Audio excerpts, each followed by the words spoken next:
Greetings, ladies and gentlemen. Today I will be reviewing a forgotten relic of the past, a game that was made by none other than Bungie Entertainment, the Bungie that is famous for releasing games like Halo and Destiny 2, and was published by none other than Rockstar Games themselves, the company that is famous for milking the same game for over 11 years. That game is none other than Oni. Oni is a unique third-person beat-em-up action shooter released around March 2001, and it was not really that popular, nor was it a massive success. But goddamn did I love that game. It's the first game where you could beat up other women without being called sexist, because you are the woman. I think the game takes a lot of inspiration from Jinro's Wolf Brigade and the Ghost in the Shell animes, which adds a lot of the game's charm. So without further wait, let's get into it and let's talk about the game's story. The story of Oni is one of the stories of all time, and one of the reasons Oni is a great game is because it does not hyper-focus on the character you play as, but rather tells you the story of the world around you and the character you play as well. But in order to understand who the hell you are, we must first take a look at the world around you. Oni takes place on the year 2032, which is the equivalent of 2077 for hippies. And the world has completely gone to shit due to pollution. And to solve economical issues, only some part of the worlds are habitable. And that is due to the fact that Jeff Bezos refuses to pay taxes and the government does not have enough money to fix your planet. And pretty much all the governments in the world have united to form one government, called the World Coalition Government, or the WCG for short. The true purpose of the WCG that they were created to address the extremely classified climate disaster that was 100% not caused by the government in question. My father's lab. It's hard to imagine what it would have been like to have known him.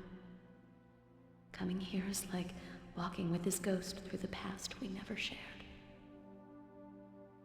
Since the loss of my beloved Jamie, I have tried to find a way to excuse my survival. Her sacrifice must have some meaning, or the tragedy of it will overwhelm me. I met Jamie when she was a student of mine. She was one of my best. It was also obvious that she was an exceptional person. I fell for her from the start. Jamie was an activist. She knew government was concealing the facts about the environmental crisis. She was determined to set things straight no matter what the cost. Jamie convinced me to join in the struggle. We both knew it was dangerous, but we were young and thought we were indestructible.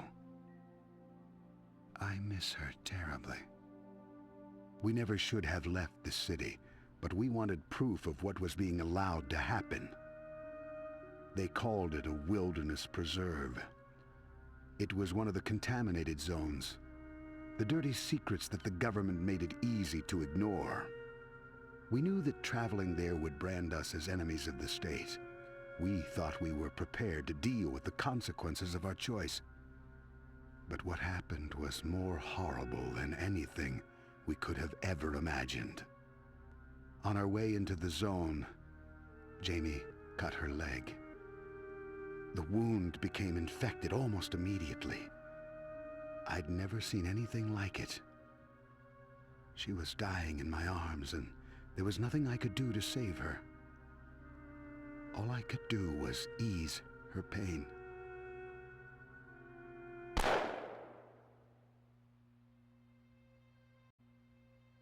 The world outside the atmospheric processors is poisonous. If something isn't done, we are all doomed. Jamie's death won't be in vain. I'm going to do something about the nightmare that killed her. Her brother will help me. he misses her as much as I do. Jamie Hasakawa. Maiden name Jamie Kerr. Kerr's sister. Shinatama was right. Kerr worked with my father.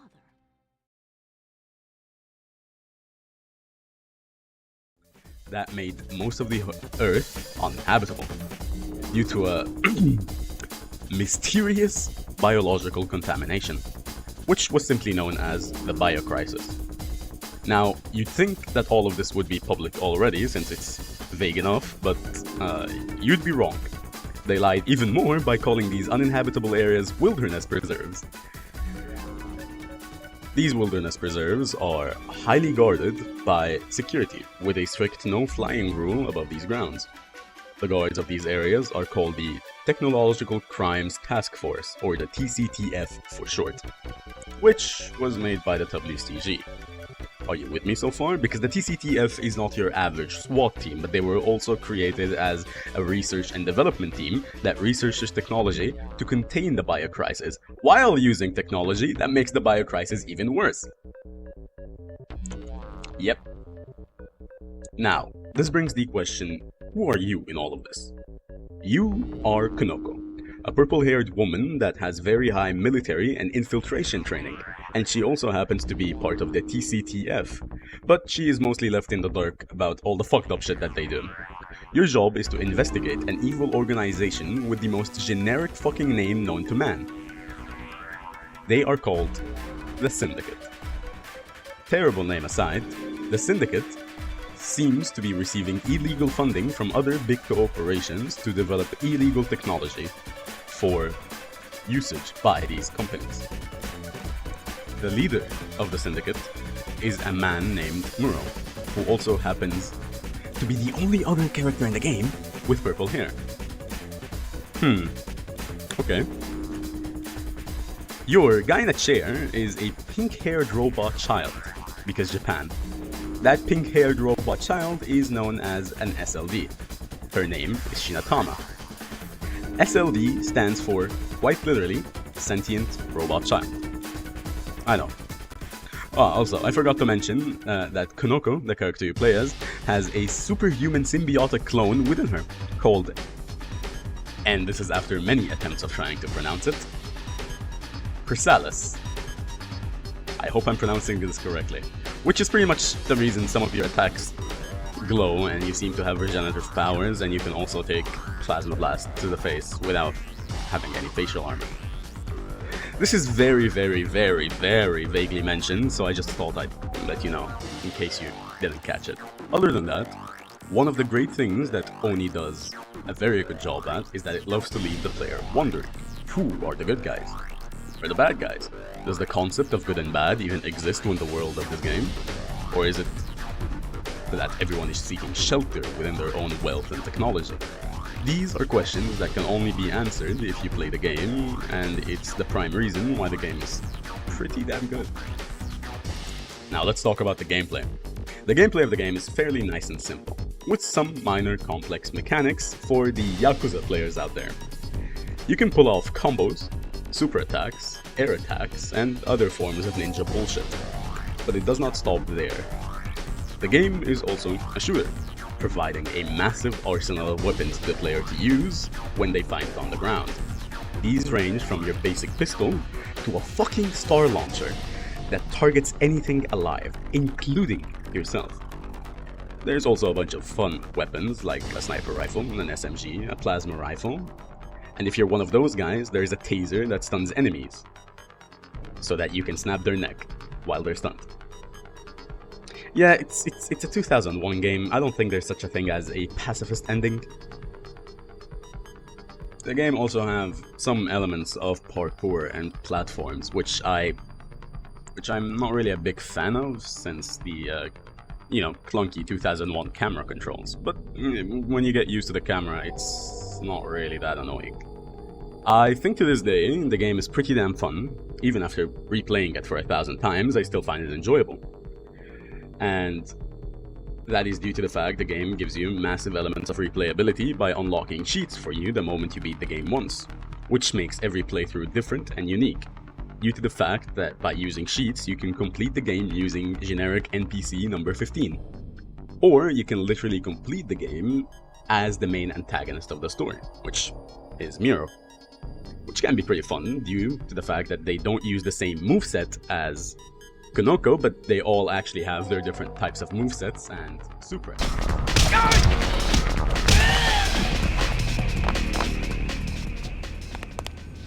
Maybe I should start trying.